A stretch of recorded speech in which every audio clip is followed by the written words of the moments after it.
Assalamualaikum warahmatullahi wabarakatuh. Selamat siang pemirsa. Kembali lagi bersama kami dengan program Manusia-Manusia Indonesia. Dan seperti yang disaksikan saat ini, di sebelah saya saat ini ada Ulil Absar Abdallah yang kita kenal sebagai penggerak komunikasi antar keyakinan dan antar agama di Indonesia khususnya, dan dalam berbagai pemikiran pada umumnya. Tapi secara khusus memang kita akan lebih ke relasi antar agama dan keyakinan di Indonesia. Selamat siang Gus Ulil. Siang. Ya. Gus, ini mungkin kita langsung aja ke Gus Ulil. Dikenal di kalangan masyarakat Indonesia sebagai tokoh yang sejak awal memulai wacana baru dalam dialog keagamaan dan antar keyakinan. Dan yang paling dikenal, mungkin yang paling berkesan itu ketika tahun 2002 Gus Ulil menulis sebuah esai artikel di Kompas yang langsung mendapat banyak sekali tanggapan, karena di situ tertulis dengan lugas, tegas, jelas apa yang perlu dilakukan.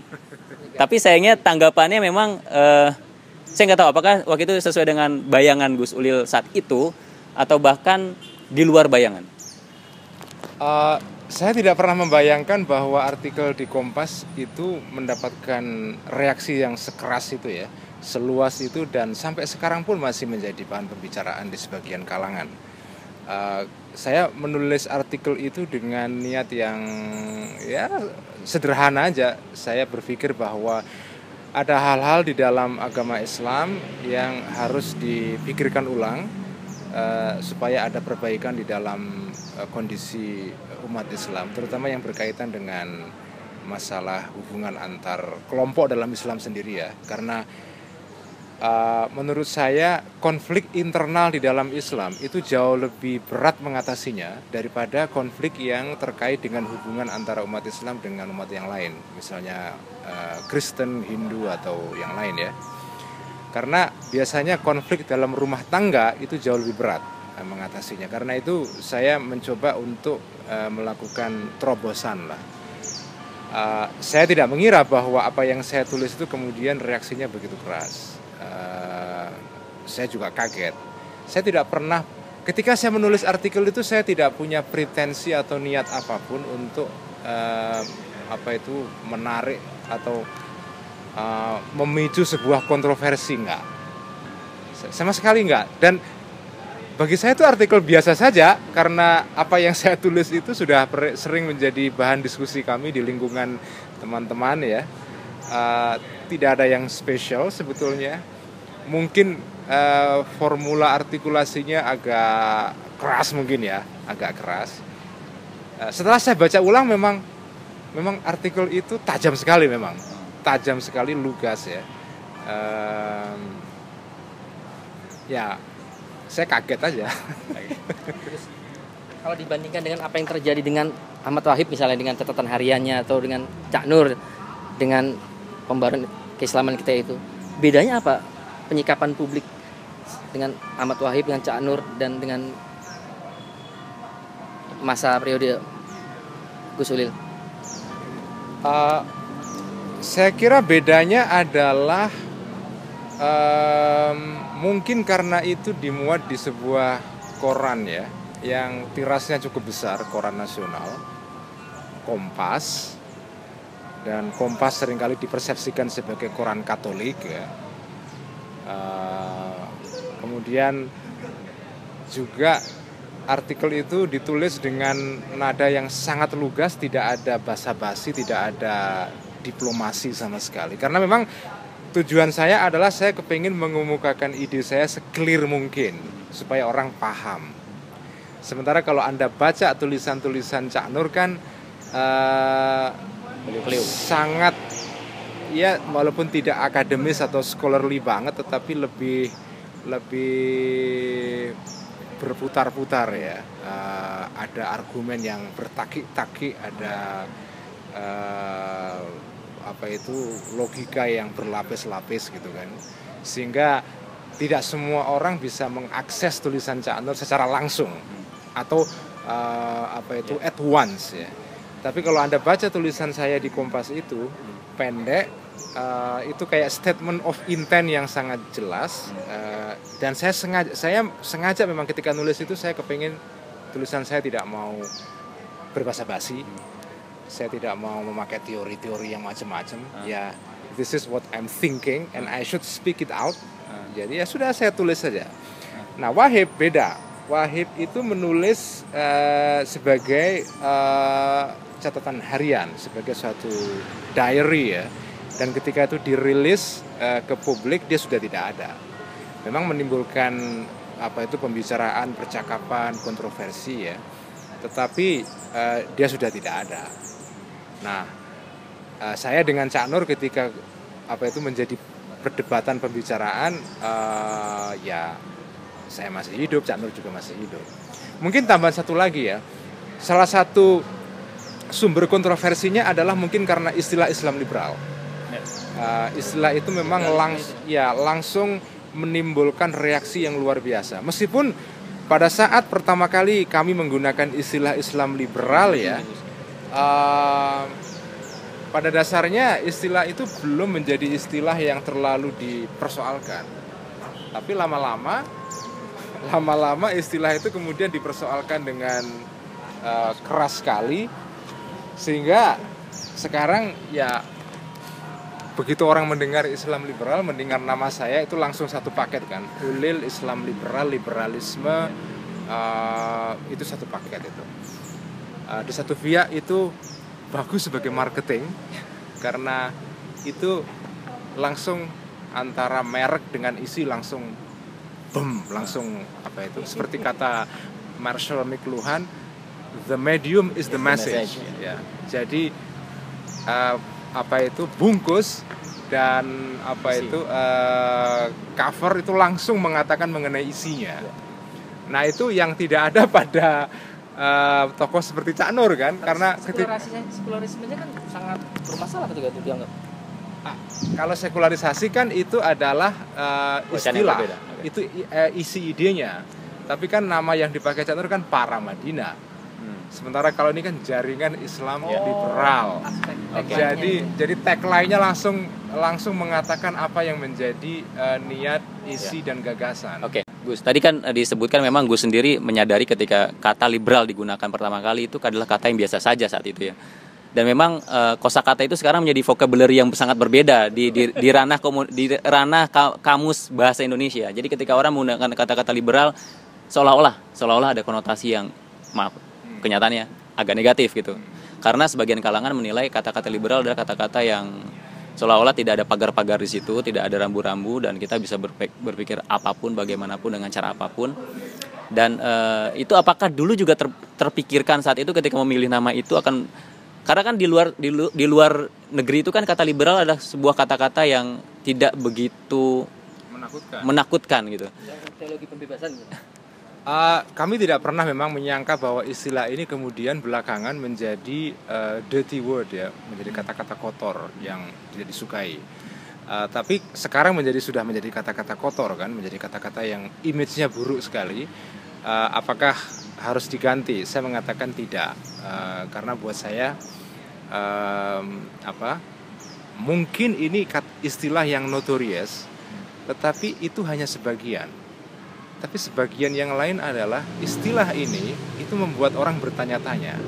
Jadi memang tugas saya dan teman-teman melalui gerakan ini adalah membuat orang itu resah. Tugas saya adalah mengganggu keamanan orang-orang di dalam berpikir supaya orang tidak merasa nyaman. Tugas saya bukan seperti dai-dai pada umumnya yang memberikan ketenteraman. Seperti Arifin Ilham, Yusuf Mansur, itu sudah banyak sekali itu. Umat Islam menurut saya terlalu banyak memiliki figur-figur yang menenangkan seperti itu. Itu semua adalah figur aspirin. Ya, itu figur aspirin yang menenangkan umat Islam. Umat Islam butuh itu. Jelas, karena umat butuh ketenangan, butuh tranquility, butuh kesyahduan, kekhusyuan, itu betul. Tetapi juga ada dimensi lain yang dibutuhkan oleh umat Islam, yaitu bertanya. Nah, kalau semua tokoh-tokoh Islam dan figur-figur Islam itu figur-figur aspirin, hanya memberikan balsem, memberikan ketenangan, tidak ada yang menggugah umat untuk bertanya, untuk bangkit dari tidurnya gitu. Menurut saya itu enggak seimbang. Jadi ada, kalau istilah Gus Dur dulu itu, ada yang pancal pedal gas, ada yang ngerem juga. Jadi menurut saya kombinasi mobil akan jalan dengan baik kalau ada gas dan rem. Jadi tugas kami, saya ini dengan Islam liberal adalah menancap gas sekencang-kencangnya.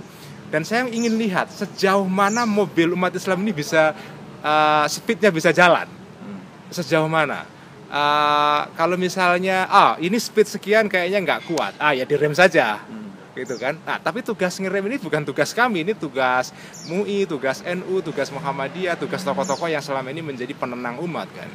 Tapi kalau umat Islam itu isinya adalah rem semua, yang nggak jalan mobilnya.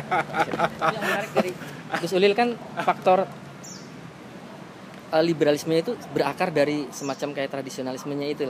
Kalau ya, kita kan mengenal Gus sebagai anak seorang kiai, terus juga mantu dari seorang kiai besar yang bahkan kemarin sempat muncul namanya itu, dan Gus Mus. Jadi tradisinya begitu mengakar gitu ya, mengakar dan bahkan ya diakui oleh kalangan pesantren sendiri. Jadi memang begini, saya itu merasa bahwa saya membaca banyak tradisi intelektual klasik Islam, dan saya mencintainya. Saya mencintai kitab kuning, saya mencintai seluruh khazanah Islam klasik yang bagi saya kayaknya luar biasa. Itu saya mencintainya semua. Saya baca dengan cukup mendalam, mengapresiasinya. Baik itu fikih, baik itu kalam, falsafah, tasawuf, atau ilmu-ilmu alat yang lain. Bagi saya itu ini luar biasa. Nah, setelah saya membaca tradisi Islam yang begitu mendalam, yang begitu kaya luar biasa, beragam, saya akhirnya berkesimpulan bahwa sebetulnya yang sampai kepada umat Islam sekarang ya, itu hanya sebagian kecil sebetulnya. Jadi umat Islam belum mengenal khazanah pemikiran Islam yang begitu kaya. Dan karena itu saya banyak sekali diinspirasikan di dalam menggagas gagasan yang dianggap nakal oleh banyak kalangan ya.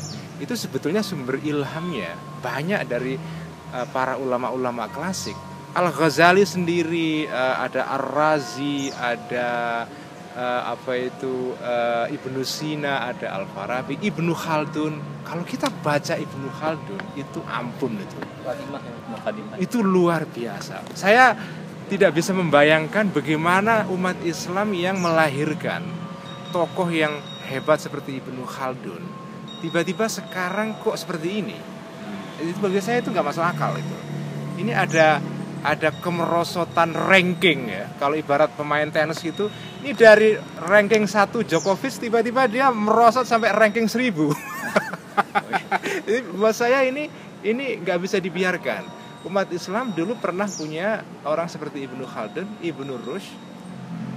Yang lebih keren lagi adalah namanya Ar-Razi, Abu Bakar Ar-Razi yang merupakan filosof, bukan Ar-Razi yang teolog ya. Itu kalau kita baca bukunya itu dahsyat sekali. Kalau kita baca itu semua, sebetulnya orang Islam itu kalau mau liberal pemikirannya tidak perlu pinjam dari barat. Cukup membaca tradisinya sendiri itu sudah akan menjadi liberal. Karena di dalam tradisi Islam itu yang liberal ada, yang fundamentalis ada, yang ala NU ada, yang ala Wahabi ada, ala Muhammadiyah ada. Tinggal istilah bahasa Inggrisnya tinggal cherry picking. Tinggal cherry picking. Tinggal petik-petik aja. Lu mau apa? Mau gaya liberal ala Nietzsche? Ada dalam Islam. Lu mau liberal gaya Spinoza? Ada. Yang konservatif ala NU ada. Yang fundamentalis ala ISIS ada. Yang fundamentalis ala Jamaah Islamiyah ada. Jadi iya betul. Jadi khazanah Islam itu sebetulnya adalah seperti prasmanan, seperti buffet. Itu seperti buffet. All you can eat. All you can eat. Jadi all you can eat is there.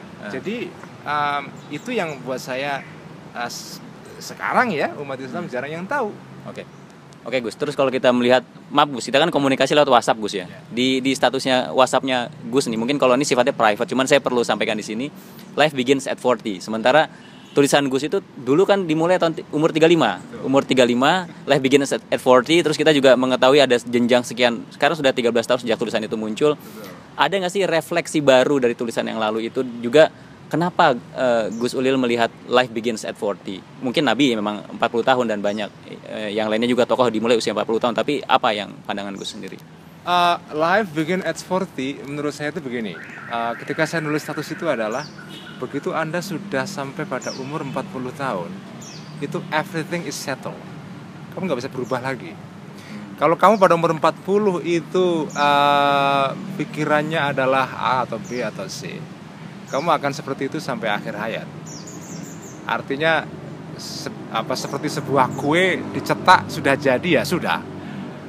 Kalau mau Anda mengubah sesuatu itu ya before 40. Begitu Anda sudah menjadi sesuatu pada 40, itu most likely bisa juga berubah ya. Pada umur lebih dari itu juga bisa. Tapi in most cases orang itu biasanya kalau sudah umur 40 tahun itu secara spiritual, mental, intelektual itu biasanya sudah jadi. Entah jadi jelek atau baik.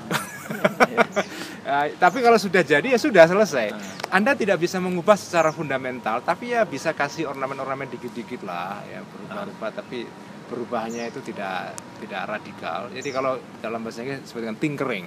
Anda bisa tinkering terhadap orang yang sudah umur 40 tahun tapi tidak bisa mengubah secara total. Nah, terus yang 13 tahun berselang sejak tulisan Gus yang dulu itu. Apakah Gus ada refleksi baru tentang tulisan itu? Apa mungkin bukan penyesalan kali ya? Kok bisa ya gue ngomong gitu misalnya kasarnya? Atau bahkan koreksi terhadap tulisan Gus sendiri? Karena kan namanya manusia ada proses. Ya kadang-kadang saya merenung begitu, melihat reaksi yang luar biasa, melihat serangan-serangan yang diarahkan kepada saya, sebagian juga black campaign ya kepada saya. Kadang-kadang saya berpikir mungkin if I could turn the history, mungkin saya tidak ingin menulis seperti itu. Kalau seandainya saya bisa mengubah arah waktu atau balik lagi ke masa lampau. Tapi kemudian saya pikir-pikir, sekarang saya berpikir begini, mungkin inilah tugas yang diberikan oleh Allah kepada saya. Karena ada sebuah hadis yang di situ Nabi bersabda, kullun muyassarun lima khuliqalahu. Setiap orang itu dimudahkan untuk melakukan sesuatu yang cocok dengan karakter dirinya. Jadi Tuhan itu memberikan kepada masing-masing individu manusia semacam ukuran ya. Wa kulla syai'in qaddarnahu taqdir. Segala sesuatu itu diberikan ukuran oleh Tuhan. Ada ukurannya yang X, ada yang L, ada yang L, ada yang double L, ada yang M, ada yang S ya. Nah, manusia itu akan bahagia dalam hidupnya kalau dia mengerti ukuran yang diberikan Tuhan untuk dirinya. Dalam bahasa Inggris ada ungkapan yang bagus. Man and woman are happy when they are at peace with themselves. Jadi orang itu akan merasa bahagia kalau dia bisa berdamai dengan dirinya. Kapan orang itu bisa berdamai dengan dirinya? Kalau dia mengetahui ukuran yang diberikan Tuhan untuk dirinya. Dalam istilah lain, orang tahu makomnya. Kalau Anda makom aspirin, ya terimalah takdir itu. Anda tugasnya adalah memberikan ketenangan kepada umat. Tetapi kalau makom kamu adalah makom yang memberikan umat semacam jotosan supaya mereka itu bangkit dari tidurnya, ya terimalah takdir itu. Jangan mengingkari itu, karena begitu Anda mengingkari takdir kamu, maka kamu tidak bahagia.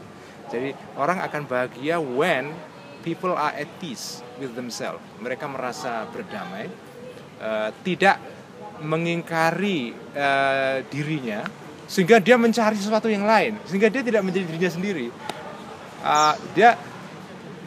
Sehingga kok gue bukan gue sih kalau istilah orang Jakarta, kok gue bukan gue. Kalau waktu di fatwa mati itu mengganggu nggak sih? Gimana perasaannya ketika itu? Kalau Nazar Abu Zaid di Mesir kan, wah dia gimana? Kalau Gus Ulil itu gimana ketika itu? Itu kan suatu dahsyat loh. Waktu saya di fatwa mati tidak ada sesuatu yang saya nggak merasa sesuatu yang spesial ya aneh aja. Ngapain sebuah artikel kok membuat seseorang di fatwa mati gitu kan? Karena ya tadi saya bilang artikel saya sebetulnya berisi hal yang saya anggap tidak terlalu spesial karena itu sudah banyak dibicarakan oleh orang lain. Mungkin spesialnya adalah karena itu tadi yang Anda bilang, bahasanya to the point, straightforward, jelas tanpa basa-basi, mengatakan apa yang ingin katakan dan tanpa ada babi bu, lip service apa. I mean it, I speak it, I mean it. Dan I speak it clearly. Nah, itu yang mungkin spesial sehingga membuat orang langsung apa itu terjengkang dari duduknya. Oke, Rasanya gimana? Ketika itu. Ya, saya biasa saja. Cuma yang membuat saya kaget adalah belakangan saya mendengar ada berita bahwa ada orang-orang yang mau mencelakai saya, dan kebetulan kan ada yang mengirim bom kan. Pada tahun itu. ya di hutan kayu itu pada tahun Oke, Gus. berapa itu tahun 2011 kalau nggak salah. 2011 ya. Ya. Saya kaget juga. Oh, ternyata serius itu ya. Nah. Oke Gus, terus ini Gus, tadi bicara tentang bahwa tradisi Islam begitu dalam, begitu luas, dan sekarang ini yang muncul di permukaan itu adalah yang sedikit dari yang banyak itu. Dan dalam perjalanan pemikiran Gus hingga saat ini, itu kan pasti ada perubahan-perubahan. Apakah trennya itu mengarah ke tradisi yang makin kaya atau sebaliknya? Kalau tren di masyarakat ya maksudnya. Ya, Tren di masyarakat yang terjadi malah pendangkalan ya. Tren di masyarakat yang terjadi pendangkalan. Masyarakat sekarang secara diskursus pemikiran itu sebetulnya dangkal sekali. Orang Islam sekarang ini terutama di Indonesia ya, mereka lebih suka yaitu Islam aspirin, Islam yang menenangkan. Mereka tidak suka kalau ada pikiran-pikiran Islam yang mengganggu ketenangan mereka, itu langsung dianggap sesat. Makanya sekarang kalau kita lihat misalnya ada gejala takfiri itu ya, sedikit-sedikit mengkafirkan orang, itu sebetulnya gejala sosial. Pertama-tama ya, sebelum itu merupakan gejala teologis dan paham keagamaan. Itu sebenarnya gejala sosial. Orang sensian kalau mendengar orang lain punya pandangan yang tidak sesuai dengan pakem, yang out of the box gitu. Nah, sekarang itu umat Islam lebih suka inboxism, cara berpikir di dalam kotak. Tapi outboxism itu tidak disukai. Nah, ini sebetulnya menandakan bahwa ada seorang penulis Amerika, saya lupa namanya ya, ada The Closing of American Mind, yang berbicara mengenai ya proses terjadinya pendangkalan kehidupan intelektual publik Amerika. Di Indonesia ada gejala serupa, saya kira ada semacam The Closing of Indonesian atau Muslim Indonesian Mind. Ya tadi itu karena masyarakat sekarang ini lebih sukanya adalah agama yang menenangkan. Mungkin juga masalahnya adalah mereka tiap hari sudah sibuk bekerja, capek menghadapi kemacetan, tantangan hidup yang luar biasa. Masa sudah capek sehari-hari begitu disuruh mikir lagi gitu kan. Mbok saya diberikan sedikit waktu untuk tenang, berzikir. Karena itu Islam yang berkembang di kota itu kan kebanyakan Islam yang kalau tidak nangis-nangis kan, ya berzikir. Saya nggak menyalahkan masyarakat yang seperti itu. Ya, saya pun kadang-kadang juga butuh momen nangis juga. Tapi saya nggak akan menunjukkan nangis saya di televisi. Nangis saya adalah nangis antara saya dengan Tuhan. Saya bisa tahajud dan nangis, tapi tidak perlu saya tunjukkan di layar televisi. Nah, tapi memang begitu. Masyarakat sekarang membutuhkan itu tranquility, spiritual tranquility, ketenangan spiritual ya. Tapi penjelajahan, penelaahan, kuriositas itu tidak terlalu dipentingkan. Karena kuriositas, keingintahuan, bertanya yang berbeda, mengusut-ngusut, menginvestigasi, itu membuat orang kan unsettled kan, tidak merasa tenang gitu loh. Itu dijauhi. Nah, tapi begini, saya sih optimis, ini mungkin gejala temporer. Nanti masyarakat Indonesia begitu sudah mulai kalau istilahnya Engelhardt itu dan Pipanoris, kalau masyarakat Indonesia sudah masuk pada tahap post material ya, artinya post material itu adalah per kapitanya sudah mencapai 15 sampai 20 ribu dolar per tahun. Oke, income per kapitanya. Mereka sudah terpenuhi kebutuhan dasarnya. Sudah nggak bicara soal besok makan apa gitu kan. Saya kira kalau sudah sampai pada tahap itu pemikiran atau paham atau tren keagamaan yang terlalu menekankan ketenangan itu pasti pelan-pelan akan berkurang. Orang akan bertanya-tanya juga, cari yang lain dong, kayak gitu kan. Tapi kelas menengah selanjutnya lumayan baik. Nah, kelas menengah Indonesia sekarang ini kan kelas menengah yang belum mapan juga. Kelas menengah baru yang masih insecure sebetulnya, ya. Masih belum tenang betul, belum stabil kan. Nah, saya belum menganggap kelas menengah kita itu kelas menengah yang post material, masih material. Nah, kalau kelas menengah kita sudah post material seperti dikatakan oleh Pipa Norris itu, nanti akan mencari itu yang lain-lain itu. Nah, pada saat itulah, itu prediksi saya ya, diskursus Islam seperti yang dikembangkan oleh Islam liberal itu akan mendapatkan ruang yang, atau orang akan mengatakan, aha, ini yang saya butuhkan. Itu zaman atau saat itu suatu saat akan datang. Ya. Terus ini Gus. Oke, tadi kita bicara mengenai itu. Terus Gus juga kan mengalami masa-masa tradisi ijazah gitu ya. Ilmu itu ijazah, belajar dari seorang ulama, kemudian guru diijazahkan, mendapatkan ilmu dan punya hak untuk berdakwah mengenai itu atau bahkan memahaminya lebih jauh lagi. Tapi saat ini kan kita punya alam yang berbeda di mana internet itu telah mendekonstruksi pemahaman konsep ijazah itu, di mana orang bisa belajar apapun melalui internet dengan siapapun tanpa mengetahui dari jalur mana ilmu itu datang gitu. Kan kalau dalam pesantren misalnya nyambung ke nabi dan seterusnya.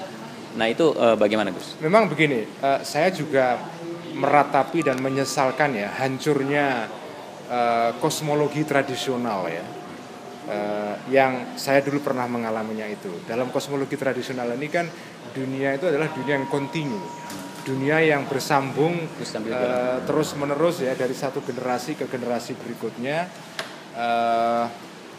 melalui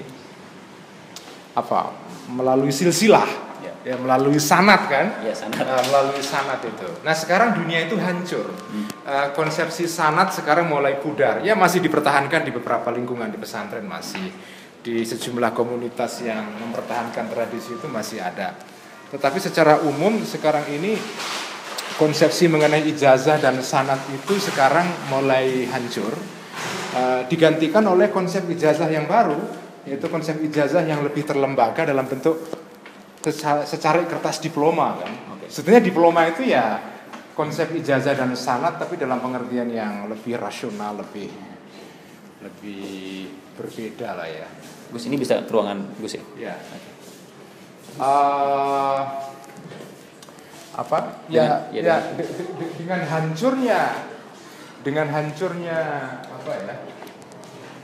Dengan hancurnya dunia tradisional ini, memang sekarang itu terjadi semacam semacam kekacauan intelektual dalam dunia Islam. Saya ingin menyebutnya begitu. Ini gambar saya. Kita butuh Islam ramah, bukan Islam marah.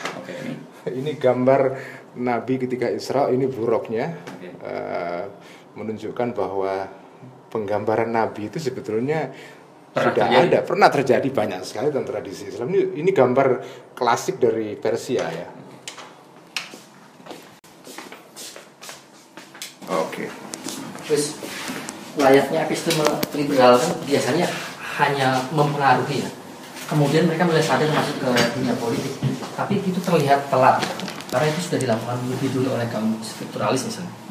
Kalau pada akhirnya kan Gus Ulil kan masuk ke dalam. Itu kenapa Mas? Maksudnya masuk partai politik? Iya. Kalau saya menganggap begini, saya masuk partai politik tidak ada kaitannya dengan gagasan Islam liberal saya. Ya, saya ingin mencari panggung baru saja sebetulnya. Tapi menurut saya begini, gagasan-gagasan Islam yang progresif itu jangan dikembangkan melalui partai politik. Menurut saya tidak tepat itu. Saya lebih sepakat dengan orang seperti Muhammad Abduh dari Mesir ya. Abduh kan dulu pernah mencoba memperjuangkan reformasi dalam Islam melalui partai kan, gerakan bukan partai tapi melalui politik, gerakan aksi politik bersama. Karena saat itu yang kosong adalah gerakan politik. Betul, dia mencoba itu ternyata gagal kan. Dia kapok, kemudian sudahlah, sampai dia terkenal dengan kata-katanya auzubillahi minasyaitonir kan, saya berlindung kepada Allah dari politik itu. Karena kotor politik itu, penuh dengan trik, pernah tipuan dan segala macam. Karena dia mungkin punya harapan terhadap politik yang terlalu tidak realistis, sehingga akhirnya dia kecewa. Saya dari awal ketika masuk politik tidak punya ambisi seperti itu. Ya, saya nggak punya terlalu fantasi yang macam-macam. Ekspektasinya sudah terukur. Saya sudah mengukur dari awal. Ya, saya masuk politik tidak lalu ingin mengubah masyarakat Islam, itu enggak lah, itu it's too serious kan. Ya politik saja lah. Nah, tapi kalau mau mengembangkan gagasan-gagasan progresif, itu panggungnya bukan di partai politik, panggungnya adalah di dunia akademis, dunia sosial, civil society, perkumpulan-perkumpulan, percakapan-percakapan di tempat diskusi, kafe, di masjid-masjid, di musola, di buku-buku. Sekarang ada arena yang disebut dengan blogosphere kan, arena di internet, bisa Facebook, bisa Twitter. Saya sekarang mungkin termasuk aktivis Twitter yang paling aktif di Indonesia, saya rasa ya. Setiap hari saya bisa nge-tweet 100 saya kira. Tergantung, kalau saya nggak ada kerjaan bisa 100, tapi kalau lagi sibuk ya nggak, kadang-kadang nggak nge-tweet. Sekarang saya tambah satu lagi, Periscope. Periscope. Saya juga sekarang main di Periscope kan. Bagi saya itu Periscope itu, masya Allah, itu bagi saya itu revolusi itu. Kenapa? Karena dengan Periscope itu Anda bisa live ya, berbicara apa saja kepada orang seluruh dunia. Sekarang ini saya masih Periscope dalam bahasa Indonesia, but nanti next time saya at some point saya akan Periscopean dengan bahasa Inggris, dan saya ingin menjangkau seluruh dunia gitu dengan gagasan-gagasan dari Indonesia kan. Tapi soal tadi yang dakwah bil siasa itu, tapi kelompok lain sudah sukses melakukannya, misalnya terbuktinya perda-perda syariah bertebaran di mana-mana, terus kemudian ya kelompok faksi-faksi yang lain lebih settle dalam hal siasa. Apakah tidak merasa bahwa ini ancaman atau segala macam? Gini, kelompok-kelompok seperti PKS ya, seperti itu berkembangnya menurut saya mudah, karena sebetulnya kan mereka mengembangkan wacana yang tidak terlalu secara radikal dan diametral bertentangan dengan keyakinan umat kan. Itu kan hanya ya mungkin ada sedikit perbedaan dengan kelompok Islam yang lain, tapi kan dia hanya mengkonfirmasi apa yang sudah ada. Dia tidak membuat umat ini galau, kemudian bertanya-tanya. Sehingga kalau Anda membuat gerakan seperti itu, ya dengan cepat bisa diterima masyarakat. Tapi kan yang saya kerjakan lain. Sekarang yang saya lakukan itu adalah running against the stream. Saya justru berenang melawan arus. Kalau Anda renang sesuai dengan arus, ya cepat larinya. Tapi begitu Anda renang melawan arus, ya itu akan susah dan menghadapi banyak tantangan. Dan saya tidak terlalu berambisi bahwa pemikiran-pemikiran yang progresif, yang liberal itu bisa berkembang luas dalam waktu cepat. Enggak. Menurut saya time will tell. Kesabaran menurut saya. Karena saya itu yakin betul bahwa tadi itu saya katakan, begitu masyarakat Islam nanti mencapai tahap postmaterial, kekayaannya sudah settle, politiknya sudah demokrasi dan consolidated kan. Jadi secara politik kita consolidated, dunia Islam sebagai demokrasi ya. Secara ekonomi kita sudah mencapai tahap per kapita, nggak usah 20.000 lah, 15.000 saja, gitu kan. Seperti Malaysia sekarang, lebih lah, Malaysia kan mungkin di bawah 15.000 ya. Seperti Korea lah. Kalau kita sudah mencapai tahap seperti Korea Selatan, secara ekonomi, secara politik juga secara politik juga Korea Selatan itu consolidated democracy. Pada saat itulah pelan-pelan kita akan menuju kepada tahap postmaterial itu. Begitu postmaterial itu nanti pola keagamaan pasti akan berubah secara radikal. Nah, masyarakat akan tahu kebenaran apa yang saya katakan ini kalau mereka sudah melihat itu nanti. Sekarang mungkin masih jauh sekali. Kita masih 4.000 per kapita kita. Ya, masih jauh. Far away itu masih itu. Idealnya. Yeah. Gus. Gus, ini di sini ada banyak buku, Gus. Kalau ingin mungkin dibikin apa ya? Kalau di depannya skripsi itu kata singkatnya dari semua ini nih. Apa yang bisa Gus bilang dari semua buku yang ada di sini? Intinya ini sih ya sebagian buku saya ya, ada buku penting, ada yang nggak penting. Ada buku yang diberi orang dan ya itu menggambarkan keragaman minat saya ya. Ada buku filsafat, ada buku politik, ada buku tasawuf, ada ihya di situ, ada buku tentang ada novel, ada sastra, ada macam-macam lah, ada Quran juga, ada hadis di situ. Ada kumpulan tulisannya Romo Sugio Pranoto ya, Romo Sugio. Ada Bukhari Muslim, ada apa itu ada buku biografinya Pak Munawir Syadzali, macam-macam lah. Ya memang saya ini orang nggak jelas nih. Terus ini Gus di sini juga banyak nih, ada wayang, ada foto-foto itu juga ada tulisan I'll teach my two children to respect the faiths of others. Ada foto anak juga di situ, kayaknya di waktu di New York gitu ya. Di Boston. Nah ini apa yang cerita apa di balik semua ini? Iya, saya tuh merasa bahagia sekali bisa membawa anak-anak saya. Dulu pernah hidup di Boston, di sebuah kota di Amerika namanya Boston. Karena itu kita di sana sekitar 4 tahun ya, itu membawa pengaruh yang mendalam buat anak-anak. Anak-anak saya ketika tinggal di sana itu betul-betul mendapatkan pengalaman first hand ya, bagaimana masyarakat yang beradab itu seperti apa sih sebetulnya masyarakat yang beradab itu. Mereka bisa menikmati perpustakaan yang bagus di kota kecamatan ya, yang dekat dengan apartemen tempat saya tinggal ya, mungkin sekitar 10 menit dari tempat saya tinggal. Kita setiap akhir minggu selalu datang ke perpustakaan, pinjam buku, ngembaliin buku. Di perpustakaan itu selalu ada konser rutin setiap minggu, konser piano, kadang biola, kadang choir, macam-macam lah. Dan kita bisa menikmati itu semua. Kita hidup sederhana di sana tapi bahagia banget. Saya merasa kalau dunia Islam itu bisa seperti ini ya, seperti itu maksudnya. Postmaterial. Ya postmaterial itu. Gini, menurut saya gini, perbedaan kota Boston di mana dulu saya tinggal dengan di Jakarta sini. Di Boston itu rumah ibadah banyak, tapi museum juga banyak, perpustakaan juga banyak. Di Jakarta kita itu mengalami surplus rumah ibadah, entah masjid atau gereja, mungkin sudah over surplus. Sudah keterlaluan jumlah rumah ibadah di Jakarta itu. Tapi kita kurang museum, kurang perpustakaan, kurang tempat-tempat yang edukatif itu ya. Jakarta itu mengalami surplus yang keterlaluan dalam 2 hal. Pertama rumah ibadah, kedua mall. Ya, buat saya itu it's annoying dan it's outrageous. It's just outrageous. Ini kota yang sama sekali nggak beradab menurut saya. Kita ini kalau nggak disuruh belanja ya beribadah.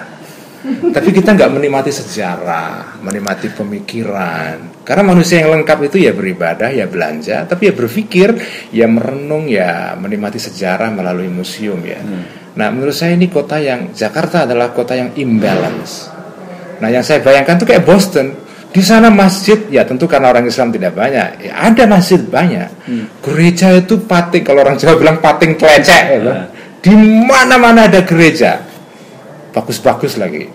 Dan orang pergi ke gereja banyak, nggak seperti di Eropa. Amerika itu tidak seperti Eropa yang sekularistik banget kan. Amerika itu religius. Amerika itu bangsa yang sangat religius. Tapi juga perpustakaannya banyak. Di setiap kota kecamatan itu selalu ada perpustakaan yang gede. Bahkan bukan hanya kecamatan, kadang di tingkat desa itu ada. Sampai di tingkat desa itu ada itu. Masya Allah, ini kapan dunia Islam seperti ini ya, seimbang antara rumah Tuhan, buku, museum, dan konser. Ada di Boston ada Berklee College yang terkenal sebagai college musik ya, yang di dunia terkenal di dunia, yang melahirkan banyak musisi-musisi besar dari situ. Dan kita di situ menyaksikan konser-konser gratis, seringkali gratis juga. Atau kalau nggak gratis ya bayar murah. Kalau kita anggota perpustakaan publik ya di sana itu, kita bisa dapat tiket gratis untuk menghadiri konser ini itu. Okay. Terus kalau saya perhatiin juga banyak jebolan pesantren gitu, jebolan pesantren dengan tradisi yang pesantren itu. Kemudian akhirnya mereka berangkat ke barat, menimba ilmu di barat, punya pengalaman hidup di barat, dan akhirnya mereka pulang dengan pemikiran yang di-refresh gitu, di-refresh dengan pengalaman-pengalaman, dengan pengetahuan yang ada di barat. Apa yang dari Gus Ulil sendiri, apakah di situ ada sesuatu juga? Ya banyak hal yang bisa kita belajar dari dunia barat lah. Ya tapi tidak semua relevan untuk dunia Islam ya. Yang relevan adalah menurut saya, terutama kalau seperti Amerika itu, menurut saya yang sangat menarik dari Amerika itu adalah ini dunia atau negeri, tanah di mana kreativitas itu jauh lebih penting dari segala-galanya. Everything is about creativity. Amerika itu maju saya kira karena kulturnya itu mendukung kreativitas. Jadi dan ekonomi Amerika, ekonomi pasar terbuka itu akan maju kalau ada aktor-aktor yang di situ yang kreatif. Karena itu, nah saya ambil contoh ini ya. Ada buku di mana sebetulnya ya? Udah saya bawa itu. Ada satu buku yang judulnya itu menarik adalah apa itu? The New Creative Class, kayak gitulah.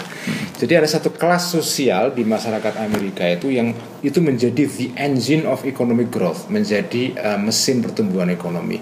Menurut buku ini itu dia membuat satu identifikasi kota-kota di Amerika yang secara kultural itu diverse atau beragam, multikultural, entah secara etnik, agama, bahasa. Makin suatu kota itu multikultural, dia makin membuka kreativitas dan makin pertumbuhan ekonominya maju. Kota-kota di Amerika seperti San Francisco, Chicago, New York, Boston, itu kota-kota yang secara kultural itu diverse sekali. Tapi begitu kota itu tertutup, orangnya isinya orang kulit putih semua, Kristen semua gitu kan, itu pasti ekonominya terbelakang. Jadi kesimpulan saya adalah kalau ekonomi Indonesia itu mau maju atau dunia Islam mau maju, itu harus membuka atau mengembangkan kultur kreatif. Nah, kreativitas itu biasanya dimungkinkan kalau suasana di masyarakat itu membuka inisiatif-inisiatif baru. Entah itu inisiatif di bidang ekonomi, di bidang kesenian, di bidang politik, di bidang agama. Pokoknya segala hal yang baru itu diberikan sambutan positif. Nggak penting setuju atau enggak, ya nggak penting. Kamu beli nggak setuju, tapi at least ini ada barang baru. Oh, coba kita lihat cocok nggak, kita perdebatkan gitu kan. Nah kalau suasana itu terjadi, itu kota itu pasti tumbuh. Begitu kota itu terbuka dan kreatif, dia membuka para orang-orang untuk datang. Orang-orang yang kreatif itu pasti datang. Begitu orang-orang itu datang, dia akan membuat ekonomi tumbuh itu. Makanya lihat aja kota-kota di Indonesia yang secara kultural mereka itu bisa menerima turis asing, ekonominya tumbuh. Bali misalnya. Tapi kota yang tradisinya konservatif, sedikit-sedikit misalnya, wah ini nggak boleh karena ini berlawanan dengan tradisi kami, atau macam-macam kayak gitulah, terlalu tertutup, ya pasti nggak bisa membuka ekonomi kreatif itu. Terus kalau peran dua lokomotif pemikiran kita tuh, Gus Dur dan Cak Nur, ke sosok Ulil tuh bagaimana? Wah, itu Cak Nur dan Gus Dur itu dua orang yang betul-betul membentuk saya itu dalam pengertian apapun itu. Dan itu bukan sesuatu yang main-main, karena saya itu dibentuk oleh Gus Dur itu jauh sebelum saya ke Jakarta. Ketika saya masih di pesantren, masih ngaji bersama ayah saya di pesantren bersama Kiai Sahal itu saya sudah membaca banyak sekali artikel-artikel Gus Dur Cak Nur. Ketika di majalah Tempo ada suatu liputan mengenai Cak Nur yang baru pulang dari Amerika, dari sekolah di Chicago, kemudian ada satu edisi khusus yang dibuat oleh Tempo dengan judul Lokomotif Pembaharuan itu saya baca, meskipun mendapatkan majalah Tempo pada saat itu tahun 80-an di desa saya itu nggak mudah banget, delaynya berbulan-bulan. Saya dapat itu, kemudian saya fotokopi ya. Dan setelah edisi itu lari, kemudian ada polemik ikutannya kan, ada perdebatan, ada kolom-kolom orang nulis kan. Itu saya ikuti semua, saya fotokopi, saya baca berulang-ulang itu kan. Dan itu betul-betul membentuk pemikiran saya. Saya baca Cak Nur itu sejak di pondok, Cak Nur, Gus Dur, Jalaluddin Rahmat. Kadang-kadang saya nggak paham juga apa yang mereka tulis karena ketika itu saya masih santai culun lah. Yang bacaannya hanya takrib dan tahrir segalanya. Ya Cak santai. Kadang-kadang saya nggak paham. Tapi saya itu merasa tertantang untuk membaca orang-orang ini apa ini. Ada sesuatu tentang Islam, tapi kok nggak seperti yang dikatakan di takrib, di tahrir, Fathul Mu'in yang biasa saya kaji bersama ayah saya itu. Ini apa? What is this? Kemudian saya tertantang untuk membaca. Akhirnya secara pelan-pelan kemudian saya paham, dan sejak itu saya menjadi pengagum Cak Nur dan Gus Dur. Itu hampir semua yang ditulis dikatakan oleh Cak Nur di koran itu saya baca semua saat itu. Dan ketika itu saya nggak mampu berlangganan koran kan, karena saya dari keluarga yang miskin, dan ketika itu juga langganan koran itu hanya bisa dilakukan oleh orang-orang yang punya, berarti prematerial, sangat prematerial itu. Jadi yang saya lakukan tahu nggak ketika itu, saya itu membeli koran, bukan koran baru, koran bekas. Saya itu datang ke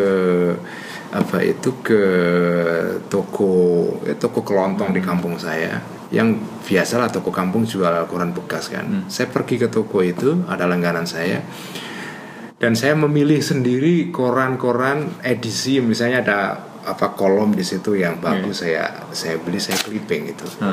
Dan ketika itu saya hanya dengan uang Rp25 saya bisa dapat koran 1 kilo. Dan 1 kilo itu sebenarnya banyak sekali, karena itu saya pilih dari halaman-halaman yang saya suka, yang kalau di situ ada komentar Gus Dur, ada Cak Nur, ada Romo Mangun, ada Dawam Raharjo, ada Ki Ahmad Siddiq, Johan Effendi, Mukti Ali saya masih terlalu muda ketika itu, karena Mukti Ali meninggal pada saat saya masih culun juga ya, belum paham saya. Jadi Mas Gus sepakat bahwa pemikiran saat ini hanya memberi catatan kaki pada pemikiran dua tokoh itu. Wah, saya itu ya dibanding Cak Nur sama Gus Dur nggak ada apa-apanya. Saya hanya mengembangkan apa yang mereka sudah mulai lah ya. Bagi saya sumbangan dua orang itu terhadap formasi intelektual diri saya unvaluable lah. Gus, terakhir mungkin Gus, selama ini kan sebagai tokoh pemikir di Indonesia banyak undangan, datang ke sana ke sini, bertemu dengan masyarakat, berkomunikasi dengan masyarakat. Ada mungkin satu kegelisahan sosial, intelektual atau apapun itu, kegelisahannya Gus Ulil sendiri yang terus berulang-ulang, dan kalau memang ada, apa itu?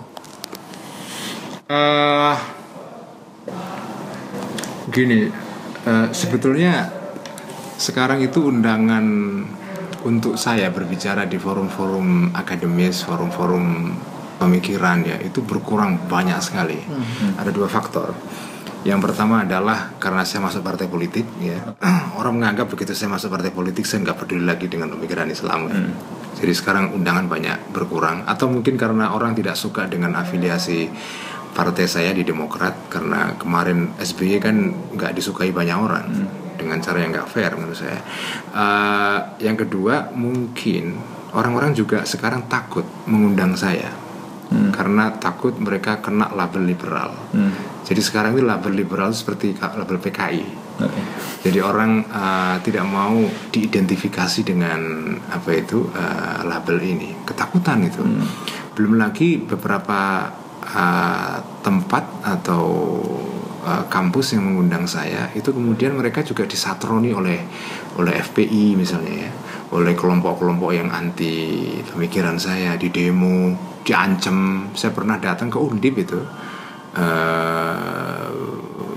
apa itu ya, ada ribut-ribut lah sebelum saya datang itu, katanya mau ada diprotes ini itu, sampai panitianya pada ketakutan, terus kayak gitu-gitu. Jadi suasana seperti itu membuat orang jadi takut sekarang mengundang saya. Jadi sekarang itu orang jarang mengundang saya, dan saya juga sekarang agak malas juga ngomong seperti itu. Kalaupun diundang ya saya, kalau yang mungkin relevan saya datengin ya. Sekarang saya memandang bahwa ada platform lain yang jauh lebih efektif untuk ngomong ke publik, yaitu media sosial. Saya betul-betul memanfaatkan media sosial itu secara efektif, secara serius ya, melalui Facebook atau Twitter atau sebagian juga YouTube dan juga blog ya. Saya manfaatkan betul sekarang itu. Saya kira daripada saya berbicara hanya dengan 100 orang di sebuah tempat, saya bisa berbicara setiap saat, setiap hari. Kalau dengan Periscope malah bisa kapanpun kan. Oke, sekarang panggungnya berbeda katakanlah. Terus apa yang Gus Ulil paling gelisahkan lah? Pasti kan ada benang merahnya, nggak mungkin didikannya terlalu banyak gitu. Kegelisahan saya sekarang ini adalah orang kok makin konservatif dalam beragama. Itu aja yang membuat saya agak sedikit gelisah itu. Kayaknya mutu kehidupan keagamaan kita itu dari sudut kesalehan individualnya ya, itu meningkat. Tapi kesalehan intelektual dan sosial itu menurun drastis menurut saya. Kesalehan individualnya naik, tetapi kesalehan sosial intelektual itu menurun drastis. Ya misalnya orang makin banyak rajin ke masjid beribadah. Kalau suasana yang membuat saya agak sedikit kaget itu, dan nggak pernah saya lihat waktu saya di kampung ya saya lihat tapi tidak dalam derajat yang sama seperti sekarang. Begitu masuk ke 10 hari terakhir Ramadan itu, sekarang itu ada tradisi baru di Jakarta, itikaf. Itikaf itu kayak lifestyle baru. Kamu nggak itikaf ya gitu, kayak kalau nggak itikaf itu kayaknya nggak keren gitu menarik itu. Bagus sih sebetulnya, karena itikaf kan itu sebetulnya meditasi ya. Tapi buat saya itu menarik, orang makin rajin beribadah gitu. Saya yang gelisah itu ya itu kesalehan sosial, kesalehan individual naik dan kesalahan sosialnya menurun. Jadi misalnya kayak kesalahan sosial intelektual itu ya, kultur filantropi di Indonesia ya, filantropi sedekah itu kan tinggi kan. Tapi sedekah ini kebanyakan memang larinya adalah ke sektor-sektor yang lagi-lagi terkait dengan kesalehan individual, bikin masjid kan, yatim piatu oke lah ya, bikin orphanage gitu ya. Nah, misalnya charity yang membantu kegiatan-kegiatan yang sifatnya terkait dengan sesuatu yang lebih jangka panjang, kayak riset, kayak perpustakaan, pendanaan, pemberdayaan ekonomi umat gitu, itu kurang. Nah, sekarang saya menyambut bagus ya inisiatif yang dilakukan oleh Dompet Duafa ya, yang sekarang mulai mencoba untuk membangun kultur charity yang lebih diverse ya, lebih beragam gitu. Dan yang didanainya juga macam-macam proyeknya kan, tidak sekedar hanya masjid saja. Nah, saya sih berharap dengan naiknya jumlah kelas menengah muslim di Indonesia karena pertumbuhan ekonomi yang cukup bagus dalam 10 tahun terakhir ini, meskipun sekarang kita mengalami economic slowdown, tapi kelas menengah kita jumlahnya bertambah. Nah, dengan bertambahnya jumlah kelas menengah itu, saya berharap sih ada basis charity yang makin besar dan bisa dipakai untuk mendanai kegiatan yang beragam, tidak hanya kegiatan yang sifatnya kesalahan individual, tapi juga yang sosial gitu loh. Saya membayangkan kenapa tidak ada charity yang dipakai untuk mendanai misalnya kampanye lingkungan misalnya, kampanye lingkungan. Isu-isu mengenai lingkungan, mengenai soal reklamasi, soal climate change, soal polusi, soal macam-macam, atau yang dipakai untuk mendanai kegiatan seperti kampanye human right. Kan NGO di Indonesia itu kan semua didanai oleh sumbangan-sumbangan dari luar negeri, yang itu biasanya bersumber dari charity-nya orang asing gitu loh. Kenapa itu tidak digantikan dengan charity-nya orang Islam sendiri gitu loh. Tapi sih sooner or later itu akan sampai ke sana. Saya sih optimis ya, Optimis karena Indonesia ini menurut saya negara yang a country with thousand of possibilities ya. Negara dengan 1000 banyak kemungkinan. Dan saya sih yakin betul atau optimis satu saat Indonesia itu akan kayak Amerika. Amerika itu punya kultur yang menarik, yaitu yang disebut dengan American Dream. American Dream itu intinya adalah orang berangkat dari nol, bukan siapa-siapa kayak Steve Jobs, ya, nobody kayak Obama, tiba-tiba menjadi sesuatu yang besar banget. Nah di Indonesia itu pelan-pelan sudah mulai banyak semacam Indonesian Dream gitu, orang yang bukan siapa-siapa tiba-tiba membangun kayak franchise, membangun inisiatif tertentu ya yang kemudian menjadi besar. Contoh yang bagus itu apa ya sekarang ya? Ya misalnya kayak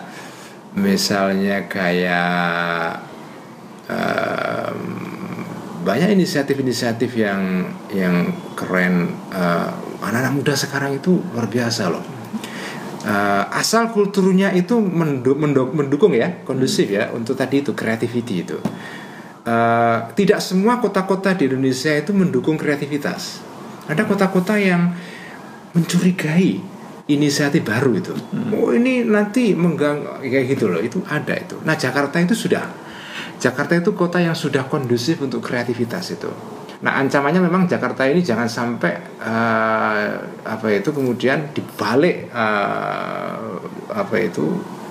coraknya kemudian menjadi kota yang didominasi oleh kalangan-kalangan konservatif ya, kayak FPI, kayak kelompok yang kemarin mengadakan parade tauhid itu kan. Itu buat saya itu kelompok-kelompok yang menjadi sumber kecurigaan kepada kreativitas. Kalau yang begitu banyak banget itu nanti orang itu terganjal kreativitasnya itu. Jadi Jakarta sih menurut saya sudah, Bandung ya, Jogja, itu 3 kota yang menurut saya sudah memenuhi impian saya, seperti kayak kota Boston, New York, kayak San Francisco, kayak Silicon Valley gitu ya. Kan ini Kang Emil di Bandung katanya kan mau membuat Bandung itu semacam kayak Silicon Valley di Asia Tenggara gitu ya. Oke, Gus. Ini tadi terakhir sebetulnya, tapi saya ini masih penasaran nih sama wayang terus sama gambar-gambar ini. Mungkin sebelum menutup Gus, bisa dikasih penjelasan dikit nggak? Ini tuh apa sebenarnya?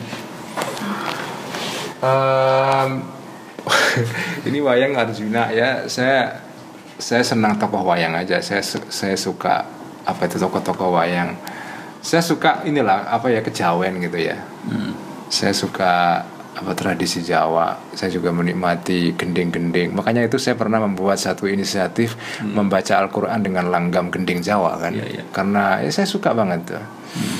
Ini lukisan orientalis ya mengenai pasar budak di dunia timur. Menurut saya menarik gambaran orang-orang barat mengenai dunia Islam pada abad pertengahan itu ya. Itu yang disebut oleh Edward Said sebagai orientalisme itu ya. Yang di bawah ini itu sama, ini lukisan orientalisme itu. Lukisan-lukisan ini sebetulnya dalam warna aslinya ya keren banget sebetulnya. Keren banget, penuh dengan cahaya warna yang eksotik gitu loh. Karena salah satu ciri khas lukisan-lukisan orientalis ya, itu adalah sangat penuh dengan warna-warna cerah dan eksotik gitu. Ada yang salah lah ya. Iya, semacam Mui Indi gitu ya. Mui Indi. Oke, terima kasih banyak Gus Ulil Absar Abdallah. Ya, terima kasih pemirsa atas kebersamaannya bersama kami di program Manusia-Manusia Indonesia kali ini, dan sampai jumpa nanti dengan tokoh lainnya di program Manusia Indonesia berikutnya. Terima kasih Gus. Assalamualaikum warahmatullahi wabarakatuh.